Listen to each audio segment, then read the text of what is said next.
আসসালামু আলাইকুম বন্ধুরা, সবাই কেমন আছেন? আমি মাঝে মাঝে যখন এই রাস্তা দিয়ে যখন যাই তখন দেখতে পাই ঝুড়ি রোদে শুকনো হচ্ছে। আর এই জায়গার মানুষেরা নাকি তাদের ব্যবসা একটাই, তারা এই ঝুড়ির ব্যবসাটাই করে। আর এই জায়গার থেকেই ঝুড়ি বানানোর পর বিভিন্ন লোকজনেরা এর থেকে কিনে নিয়ে যায়, বিভিন্ন শোভা মেলাত বিক্রি করে। আর এই জায়গা থেকেই ঝুড়ি কিনে নিয়ে যায়।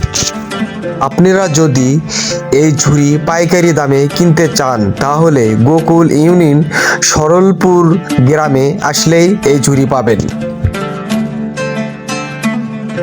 আপনাদের এই জায়গা থেকে ঝুড়ি কোন জায়গায় যায়? মেলা জায়গা যায়, মানে ঢাকা তো যায়, মানে কোন ঢাকা ঢাকা তো যায়,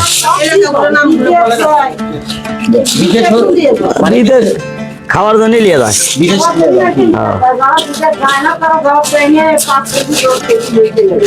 ইল্লে লেয় না ছেলে আর সুচি লিয়ে যায়।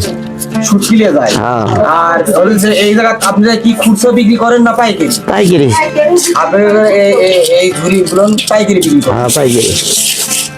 তো কাকা এই যে ঝুড়িটা, এই ঝুড়ি আর তেলত দেওয়া দেখি তেল যাই নিয়ে যায়, ওরা তেলত দেয়, আমরা দিই না, আমরা ইন্ডিয়া বিক্রি।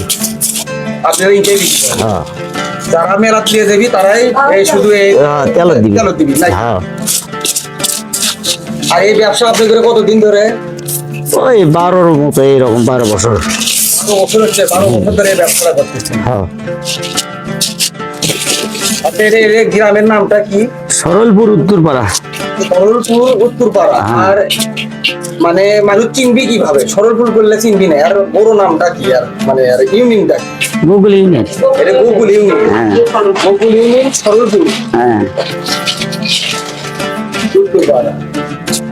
আপনার নামটা কি? আমার নাম মিনু, মোহাম্মদ মিনু। মিনু। হ্যাঁ।